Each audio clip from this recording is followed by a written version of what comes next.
actually thinking of moving to Phoenix, Arizona, but maybe you're also thinking that the market's a little crazy right now and maybe you should just wait it out. Well, maybe it's the right time to make a move for you right now, and maybe it's not, but let's talk about it. Is the market going to crash? Is it still a good time to buy it? We're going to talk about all of that right now, so let's do it.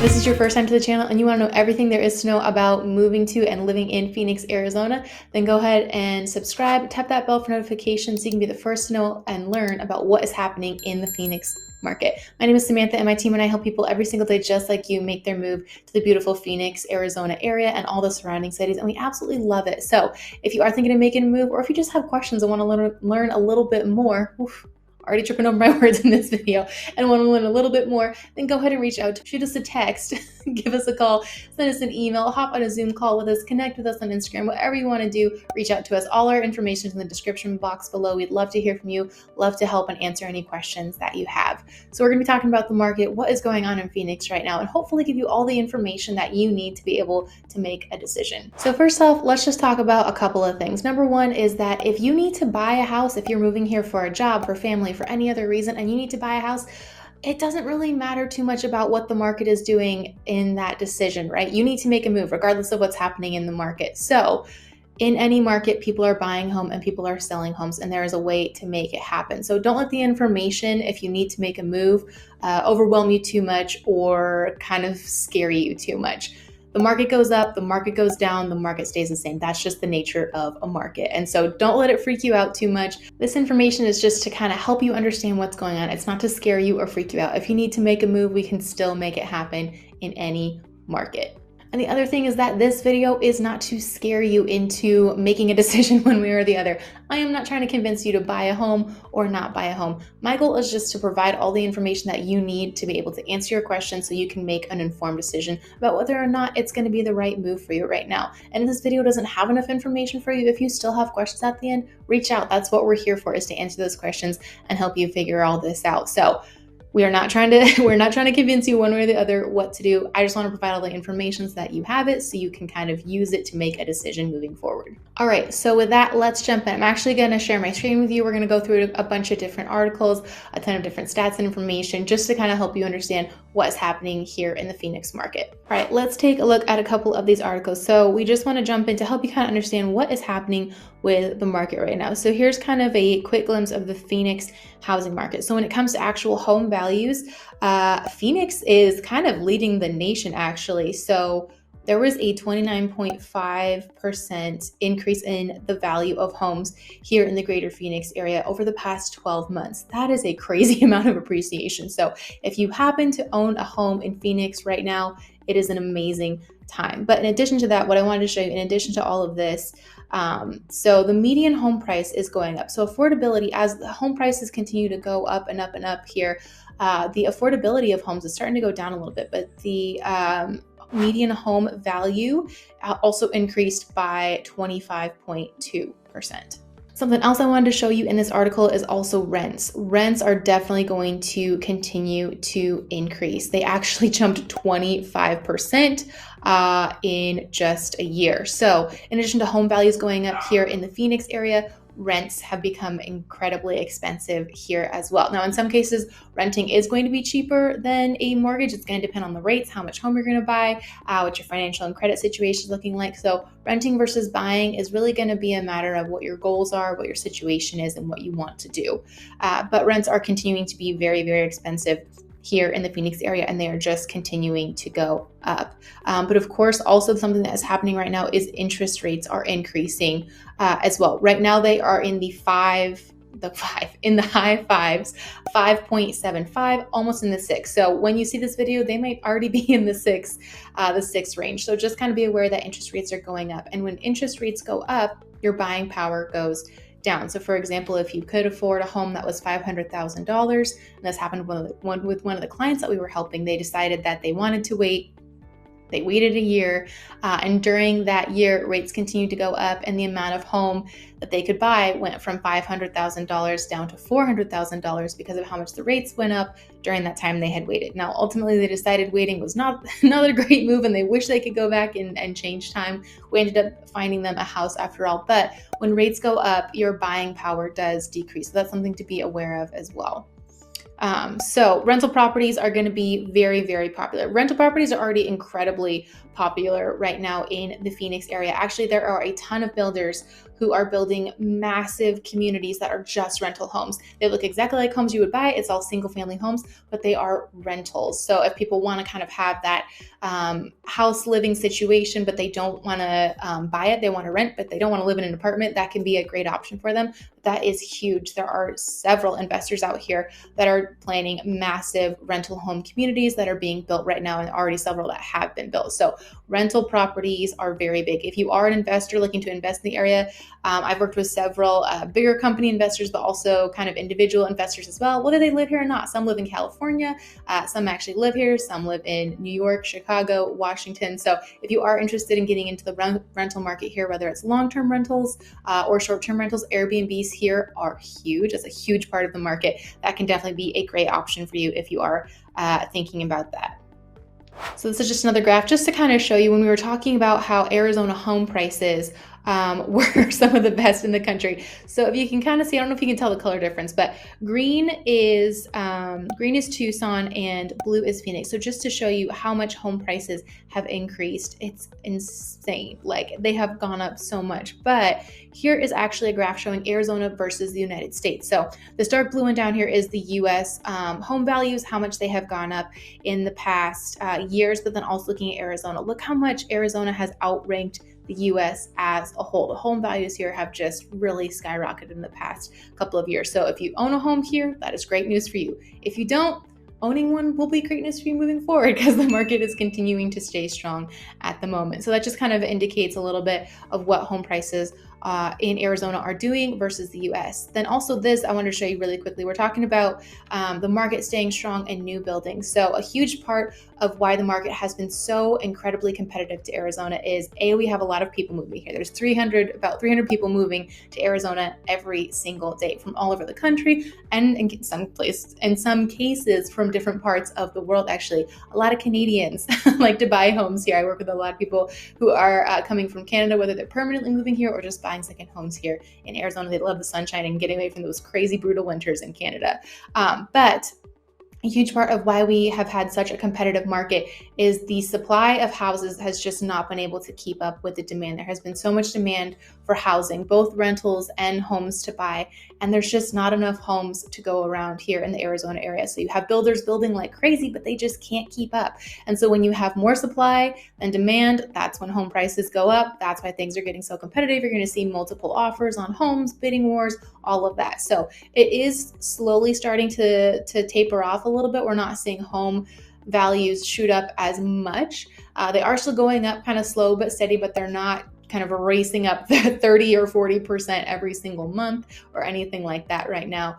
We are still seeing buyers, but since rates are going up, some people have just decided that they want to wait, or that they honestly can't buy. They've been priced out a little bit. They just don't have enough buying power with rates going up, or buyer fatigue is a serious issue. You're going to hear that term in the industry a little bit, but basically it just means that they have put in so many offers. They've been doing this for so long. They've been trying to buy a house and they just keep getting beat up in the market, and they're just done. They're tired. So with buyers pulling out for different reasons, you're going to see a little bit less demand, but we do still have strong demand here. But part of that is when there are more building going on. Hopefully that is going to help the supply. So this is just for new private housing. So individuals who have applied for building their homes here, and that is right around 6,800, just under 6,900, so almost 6,900 permits, and this is just private people. So like you or me going down to the office to build a permit, or to get a permit to build a private home. Builders, on the other hand, holy smokes, single family home construction, this article talks about how it has jumped more than 40% in Phoenix. Like I said, the builders just can't keep up here. There is so much demand and so many people want homes, and building has just skyrocketed, but they still can't keep up. So the building has gone up 40%. This just kind of shows how many building permits have been approved and the different percentages and stuff like that, we have a very, very high percentage. Let me actually show you. Here's all the permits that have been submitted. It's a little crazy. So here is the kind of Phoenix area, but you notice there's a lot of permits kind of outside of the main metro area. And all these different areas, we actually have land to build. So you're going to see, where is it? Yeah. Okay. So orange is in review and green is actually issued. So green are permits that have actually been issued. The builders are currently building right now. Orange is everything that has been requested. So we are going to see just a massive explosion of building, even more than we are right now. It seems like everywhere you go, you're going to see new builds, but even more is going to be happening all in these outside areas because a lot of Phoenix has already been built up. But the good thing is we're not really landlocked. There's mountains a little bit here and there. We build right around them. It's not too crazy. So we build around the mountains, but a lot of it is still flat desert and we still have a lot of areas that we can build in. We're not waterlocked, we're not by the ocean, sadly, no beach, but that means you can keep expanding and building. So as you can kind of see in this map, people are continuing to build all the way out here, all like way out here, like past Buckeye, Tolleson, all the way out into different parts of Maricopa County, which is a very large county. You're going to see there's tons of building all in here. So different areas, we call this the East Valley over here, but Gilbert, oh, sorry. There's my corgi, Bruce, being very needy and wanting attention. So just ignore him. Hopefully he'll fall asleep.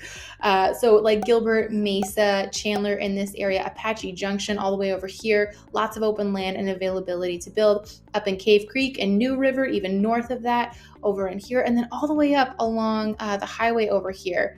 There is building here as well. Like it's crazy. It's just so much going on past like Wickenburg and everything. So we have a lot of building going in right now. A lot of single family homes, both to buy and to rent, are happening all over. So that just kind of gives you an idea of how much building is happening right now because of the amount of demand. All right, so talking about demand and medium home prices. So the Phoenix medium housing price is right around $460,000, but it's expected to rise $15,000 in a month. And Armless is the Arizona regional MLS, so basically kind of the main MLS for Arizona, which is the multiple listing service. So the database where we list all the properties and have all that information stored. So right here, you can kind of see that the demand in housing is about 70% above normal for the time of year right now, but supply is down 75%. So you've got continuing to increase demand and supply that just can't keep up. So a lot of people are scared that it's this big bubble that's going to burst, but this is a little bit different than the market in 2008. You had very inflated demand. I don't know if you remember in 2008 and 2009, they were giving out loans to everybody. They had this thing called I think it was called the Ninja Loan. It was no income, no job. I don't remember what the A stood for, but basically you didn't have to have income or job. You didn't have to supply any of the information to get a loan to buy a house. Like that is crazy. So today there are a lot more stringent and strict rules when it comes to buying a home. There's a lot more information. It can make it a bit of a detail-oriented process. It can be a little bit more difficult to qualify for a home, but that's good because the people who are qualifying can actually afford those homes. So you're not going to have all these people buying homes and then not affording them like that happened previously when there was that big crash in the market. Now, I am not saying the market is 100% not going to crash. I don't know that anyone can say that for absolute certainty. We're just looking at the information and using that information to kind of take our best guess about what we're going to be seeing in the next few years. So there is very real demand. The supply is very, very far behind, and people are continuing to move here because businesses are moving here. Arizona is a very business-friendly state. We're actually ranked number 4 for states that are business-friendly in the country, and that's because of taxes and business laws and everything. It's really, really nice here for businesses. Very different from California. And so because there are so many businesses moving here, the job market is very hot. You're going to see a huge increase in the amount of jobs here in the Phoenix area. Honestly, over the past decade, it has really exploded with employment. There's a lot of big Fortune 500 companies that actually now have their offices here, whether it's branches or actual headquarters here in Arizona, because we are very tax and business friendly. So because of that, lots of businesses are moving here. The economy is really strong, really booming. And so because of that, a lot of people will either move here for their job that they already have or move here for a new job that they get because of all the different opportunities that are here in Arizona. All right, I know we've been talking a lot about kind of supply and demand and what that looks like. So this is actually directly from that Arizona Regional Multiple Listing Service, so where all the homes are being listed and tracked and all that information. So here is just some stats from them. So sales are down 8.4% month over month. Now, even though demand is really high, we talked about some buyers are starting to pull out because rates are getting higher, buyer fatigue, like people are just tired. Also in Arizona, it's starting to get to the point where it's really hot right now. People don't want to be driving around in 115-degree weather looking at homes. They just want to stay inside sometimes. So all of these factors are kind of starting to cause sales to slow down just a little bit. There is still a lot of demand, but it is starting to slow down just a little bit. And as we talked about, inventory starting to finally creep up a little bit. We are starting to see a few more homes come on the market. There is starting to be a little bit more inventory, but just not enough to keep up with demand. So here is the information I want to share with you guys. So month supply of inventory. So back in March, this is about the information they provide through the MLS. They take it and then they have to crunch all those numbers. It's about a month behind. So we're filming this in May. So we have this stuff from March and April. But in March, we actually had less than a month supply of homes. So basically, if no new homes were listed for sale, if no new homes came on the market in less than a month, everything that was currently for sale would be gone. With April, it did go up a little bit, just over a month. So we have just like 1.1 months available, and the inventory is a little bit higher than this. It's right around 1.4 right now. So if no one put their home up for sale, if no new homes came on the market in a month and a half, about all the homes would be sold. So that just kind of gives you an idea of how much demand is happening right now. And then just here's a quick snapshot of all the stats in the market. They're in the month of sorry, Bruce is so needy right now. In the month of April, there were 8,700 homes that were sold. The median sales price was $470,000, but the average sale price was $591,000. And here's kind of a quick snapshot of the average lease price. So if you are thinking of renting, the average rental price here for homes is just over $2,200, almost $2,300. So hopefully that information is just kind of helpful, gives you a good kind of bird's eye view of what's happening in the market right now here in Phoenix. So something that I usually tell a lot of clients is if you are thinking of buying a home, and if you're planning on staying in anywhere from 2 to 5 years, I mean, regardless of what the market is doing, in most cases, you will gain some value in that home. So if you are going to be buying a home, if you stay in it 2 years, you can avoid the capital gains tax. So capital gains tax comes into play when you buy a home and the home goes up in value. So if you get equity in that home, say you buy a home for $500,000 and 3 years later it is worth $600,000. So you have $100,000 of equity in that home. The value has gone up $100,000. So if you sell that home and it's been less than 2 years, you actually have to pay capital gains tax on that, which is about 25%. So you're going to have to pay capital gains tax on that $100,000 that you gained in the home. So if you stay in the home longer than 2 years, you get to avoid that tax. So if you are thinking of buying a home, staying there for a few years, you will get to reap the benefits of your home price going up. Your home is going to continue to appreciate and gain value, but you also, as long as it's 2 years or more from when you buy it, if you are going to sell it, you get to avoid those capital gains tax. But also with the market, like I said, it goes up, it goes down. Markets can be volatile. They are markets. They are not always very steady. So if you are in a home currently, if you buy a home and the market does start to go down, slow down, crash, whatever happens, usually you can ride that out within a year or two. Typically, markets tend to correct within a few years of crashing. So if you are going to be in a home, you're worried about the market crashing, if for some reason that does happen, if you stay in that home another 2 or 3 years, odds are that the value will continue to go back up until you will be either at the same value or even higher than it was when the market crashed. So again, this video is not to convince you of what you need to do, whether you need to buy or not buy. I'm not trying to scare you. I'm not trying to persuade you or push you into making a decision. I just want to help provide you with all the information that hopefully you'll need to make a decision about whether buying a home in Phoenix is going to be the right move for you right now. So like I said, if you do have questions, hopefully this answered some of them, but if you do have more questions, please reach out. We are always here and happy to help. We want to answer your questions, help you understand what is going on, and if you do decide you want to make a move to Phoenix, we would love to help you make that smooth move out here to the Phoenix area. So Like I said, reach out, give us a call, shoot us a text, send us an email. Whether you're moving in 9 days or 9 months, we are here and happy to help and want to make that a really smooth move for you. So hopefully this information was a little bit helpful. Let me know if it makes you a little more nervous or less nervous kind of after all this information. Let me know in the comments what your thoughts or feelings are after hearing all this information. I'd love to know. So like I said, hopefully this helps, and can't wait to see you guys in the next video. So until next time, hope to see you soon.